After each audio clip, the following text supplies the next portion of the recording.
நண்பர்களுக்கு வணக்கம். இது நமச்சிவாய ஜோதிடம்.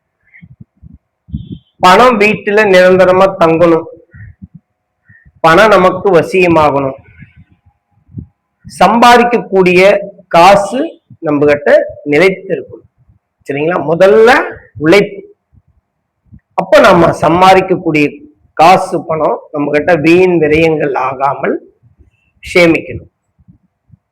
பண வசியத்துக்கு இன்னைக்கு நிறைய இடத்துல நிறைய வகுப்புகள் நடக்குது. பண ஈர்ப்பு நம்மளது வகுப்பு கிடையாது.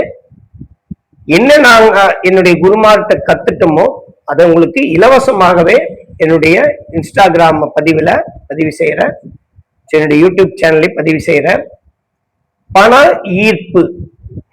சரி, எப்படி சார் பணத்தை ஈர்த்து கொள்வது அப்படிங்கிறத இந்த வீடியோல பார்க்க போறோம். நிறைய விஷயங்கள் இருக்கு, நிறைய அடுத்தடுத்த வீடியோக்கள்ல இந்த பண ஈர்ப்பு எப்படி நம்ம பணத்தை சேமிச்சுக்க போறோம் அப்படிங்கிறத பத்தி தான் இந்த காணொலி நம்ம பார்க்க போறோம். முதல்ல வீட்டுல மகாலட்சுமி தங்கணும் அப்படின்னா வீடு எப்பவுமே சுத்தமா இருக்கணும். First point. இரவு நேரத்துல தூங்க போகும்போது உங்க வீட்டு சிங்க்ல, அதாவது பாத்திர கழுவும் இல்லைங்களா, அங்க சாப்பிட்ட பாத்திரங்கள், அதாவது எச்சி பாத்திரங்கள் அந்த சிங்குக்குள்ள தொட்டிக்குள்ள இருக்க கூடாது. அப்ப இரவு நேரத்தில் நீங்க தூங்க போறதுக்கு முன்னாடி அந்த பாத்திரங்களை சுத்தபத்தமாக கழுவி வச்சுட்டு தான் படுக்க போகணும்.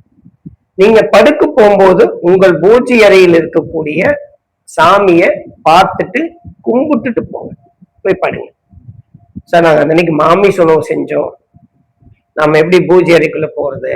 பூஜை அறை நாங்க தனியா வச்சிருக்கிறோம், அதை நாங்க ஒரு மாமிச உணவு செஞ்சா க்ளோஸ் பண்ணிடுவோம். தீட்டு அந்த மாதிரி மாதவிடாய் காலங்கள்ல நாங்க போய் அதை பார்க்க மாட்டோம், திறக்க மாட்டோம், அதெல்லாம் ஓகே தான். ஸோ அந்த மாதிரி இருக்கிறவங்க மனதார நினைச்சிட்டு போய் படுத்துக்குங்க. ஸோ நம்ம எந்த விதமான தனிப்பட்ட பூஜை அறை இல்லை, வீட்டுல வச்சிருக்கோம் அப்படின்னா நீங்க சாமியினுடைய முகத்தை பார்த்துட்டு போய் படுத்து தூங்க போங்க. செல்வங்கள் பெருகணும், நல்ல வேலை, வேலையில முன்னேற்றம் இதெல்லாம் கிடைக்கணும். மனசார அந்த கடவுளை பிரார்த்தனை பண்ணிட்டு போய் படுங்க.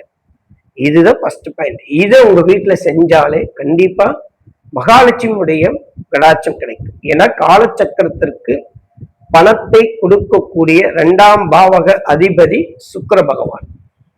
சுக்கிரன் தான் மகாலட்சுமி குறிக்கக்கூடிய ஒரு அமைப்பு. சோ அதனால மகாலட்சுமியுடைய அருள் கிடைக்கணும், பணம் தங்கணும்னா ஃபர்ஸ்ட் இதையும் உங்க வீட்டுல செய்யுங்க. நன்றி நண்பர்களே. இது நமச்சிவாய ஜோதிடம். தொடர்ச்சி என்னுடைய காணொலி பாருங்க, யூடியூப் சேனலை சப்ஸ்கிரைப் பண்ணுங்க, இன்ஸ்டாகிராம்ல ஃபாலோ பண்ணுங்க. தொடர்ந்து உங்களுடைய ஆதரவு கொடுங்க. நன்றி நண்பர்களே.